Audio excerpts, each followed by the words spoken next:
half is reaching out, trying to catch the football. The top half worked. It was the bottom half that was in question.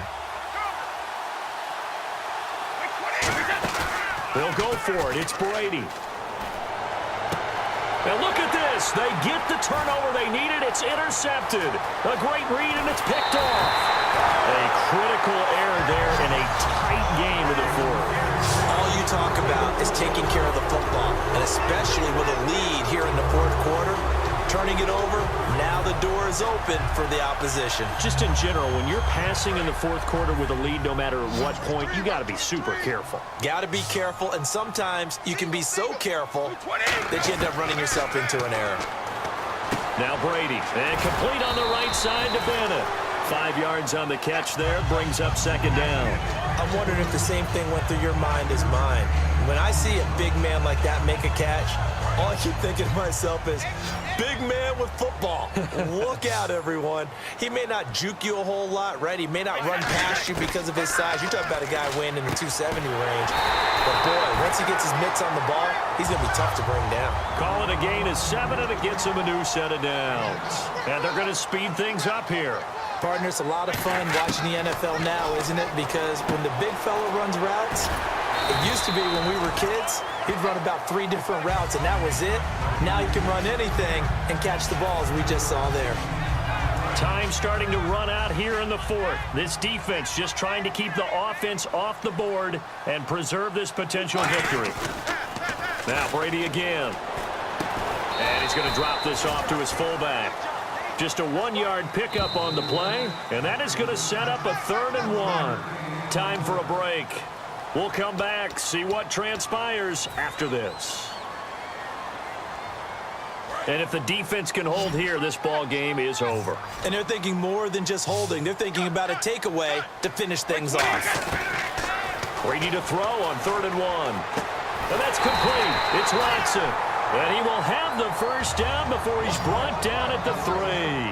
And in a lot of ways, that catch is expected. Red zone presence, and that one was real. And that's going to be caught for a Browns touchdown. Brian Quick, his 2nd touchdown of the afternoon. And the Browns are within an extra point of tying this thing up. Love the excitement we've got going here. If they just scored the touchdown, they're down by 1. How much fun is it now to figure out the possibilities? Kick the extra point and tie it. Go for 2 if they're really feeling in a gambling mood. What do you do in this situation? I think you kick the PAT. Yeah, I do too. Kick it, get my defense ready, and try and stop them one more time. And Pittsburgh getting set to take the field. And following the interception, we'll see what they can put together on this drive. I can hear my old college coach right now. He always used to tell us before every game, the team making the fewest mistakes will win. What they're hoping is that that last mistake is their only one of the game. Coaches, that's all they talk about, turnovers, right? Minimizing those and maximizing opportunities. I know that interception was dropped, and it would have been their 3rd of the game, and I will guarantee you, in the huddle, on the bench, all the defensive guys have been talking about is, we've got this guy right where we want him. Who's going to get the next one? It almost becomes a challenge, and they missed a golden opportunity. Henry's got it out on the left side. The reception good for 7. It's 3rd down. When you execute a drag or a crossing route really well and give them a chance to let it develop a little bit, you can gain some significant yardage hitting your tight end on that one.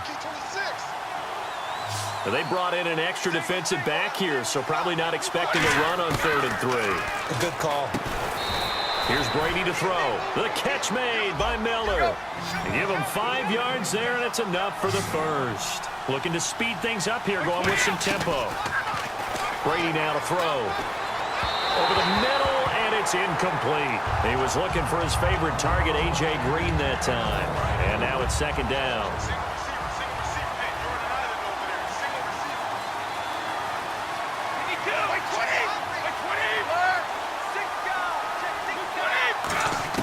Back to throw, Brady.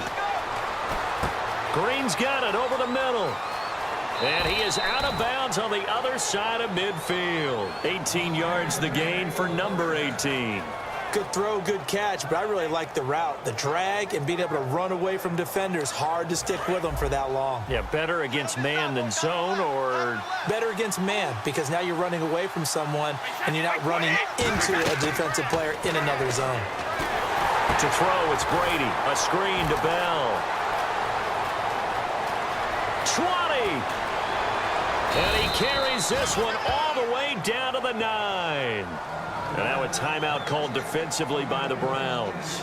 It's just their first. They've got 2 more to use here in the final stages. And as the fourth quarter winds down here, we're all even. And no one wants this game to extend. They want to go ahead and win it right now. They come out with 1 back and 3 tight ends. This is Bell, and he stopped immediately there.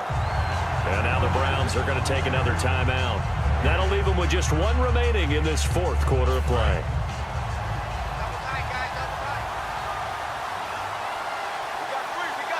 Second and goal to go now. They'll try again with Bell. And once again, not much running room, if any at all. And play is stopped here. Timeout. It's the defense calling the timeout here.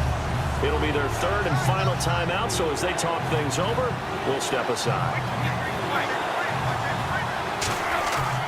Here's Bell. And he'll be brought down this time at the 5-yard line. Give him 4 yards there, but they're still well short of the goal line with 4th down now looming. So a pressure kick here for Dan Carpenter. This to take the lead here in the final minute.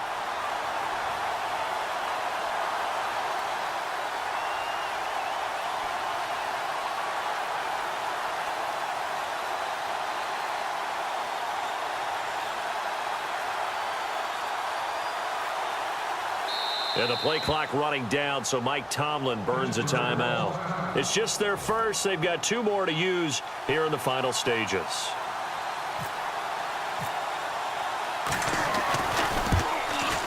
And Carpenter knocks it through.